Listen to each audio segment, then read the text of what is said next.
दोस्तों, गर्व की बात है कि हमारे देश के लोगों ने इतनी तरक्की कर ली, लेकिन जिस मिट्टी से इसका जन्म हुआ उसे भूल जाना तो गलत होगा।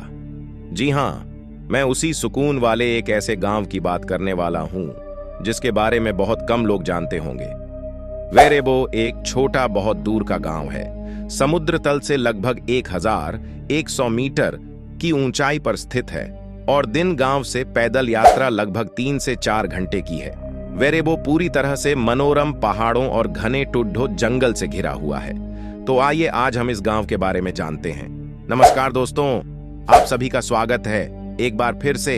दोस्तों, वेरेबो वह दुनिया की भीड़ से दूर बसा एक पारंपरिक गांव है जिसे देखने के बाद लाखों लोगों की आंखें मानव सुकून महसूस करने लगी हो। इसकी प्राकृतिक सुंदरता को शब्दों में बयां कर पाना मुश्किल सा है।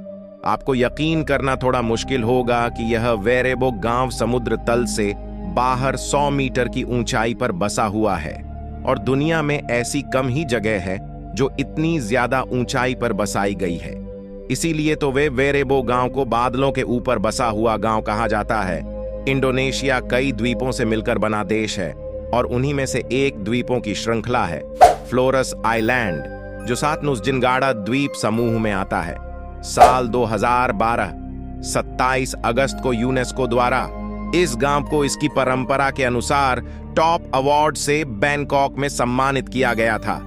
इस गांव की सबसे मुख्य विशेषता है इनके अनोखे घर, जिन्हें यह लोग एम्बारू न्याग बाप कहते हैं। यह घर देखने में शंकु आकार होते हैं, जैसे एक बड़ी सी टोपी जिसे बच्चे अपने जन्मदिन पर लगाते हैं। इन घरों की छत सीधा जमीन को छूती है और छत से नीचे जमीन तक पूरी तरह से लौटा पर से ढके हुए हैं। ऐसा प्रतीत होता है कि एक समय में इस क्षेत्र में इस प्रकार के घर काफी आम थे, लेकिन आज यह केवल यही गांव है जो ठेठ मगरई पारंपरिक घर को बनाए रखता है, जिसके बिना ये अनोखे घर पूरी तरह से बेकार हो जाते।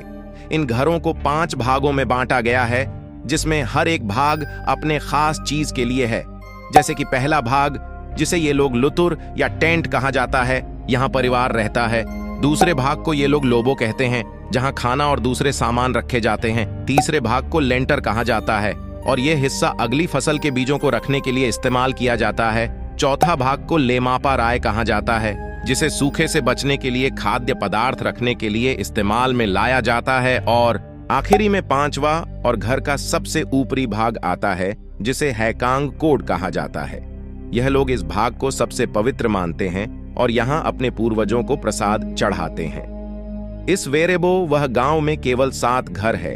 इसके अलावा एक घर और है जहां गांव के सभी लोग अपने त्योहार, समारोह और अनुष्ठान के लिए इकट्ठा होते हैं। कैथोलिक धर्म को मानने वाले लोग यहां रहते हैं, लेकिन कुछ परिवार पुरानी मान्यताओं को भी अपनाते हैं। इस घर में ऐतिहासिक ढोल रखे गए हैं जो सैकड़ों साल पुराने हैं। इस गांव के लोग पीने का पानी झरनों और पहाड़ों से उत्पन्न होने वाले पानी के रूप में करते हैं। इस वेरेबो गांव में कुल मिलाकर 44 लोग रहते हैं और यह लोग काफी लौंग और चेरी उगाते हैं। इस गांव की महिलाएं इन कामों में पूरी तरह से सहयोग करती हैं। आज भी वेरेबो गांव के लोग अपना जीवन पूर्वजों के सिद्धांतों पर जीने में यकीन रखते हैं। यहाँ आपको कोई भी मशीन, मोबाइल, इंटरनेट, सड़क और गाड़ी नहीं देखने को मिलेगी। आज भी यह लोग सैकड़ों साल पहले के तरीकों को अपनाते हुए प्रकृति के सहारे ही जीते हैं। गांव के लोग मक्का और कसावा खाना पसंद करते हैं, लेकिन गांव के आसपास वे कॉफी, वे नीला और दालचीनी के पौधे लगाते हैं, जिन्हें वे लगभग 15 किमी दूर स्थित बाजार में बेचते हैं, गांव से दूर। हालांकि हाल ही में वेरेबो अंतर्राष्ट्रीय इको टूरिज्म उत्साही लोगों के लिए एक पर स्थल के रूप में लोकप्रियता में बढ़ गया है और इससे गांव के आर्थिक कल्याण में वृद्धि हुई है। वेरेबो के लोग उन आगंतुकों का गर्मजोशी से स्वागत करते हैं जो उनके गांव को देखना चाहते हैं और उनके सरल पारंपरिक जीवन का अनुभव करना चाहते हैं। कुछ सालों में जब बाहरी लोगों ने इस गांव के बारे में जाना तो वह यहाँ टूरिस्ट बनकर आए और कुछ दिन रहने के बाद उनका कहना था कि इससे पहले कभी भी ऐसा उन्होंने अनुभव महसूस नहीं किया। ऐसे घर और ऐसे लोग पहले कभी देखने को नहीं मिले होंगे। अगर आपने आज हमारी वीडियो में कुछ नया देखा, कुछ नया सीखा, तो इसे ज्यादा से ज्यादा लाइक एंड चैनल को सब्सक्राइब करें। धन्यवाद।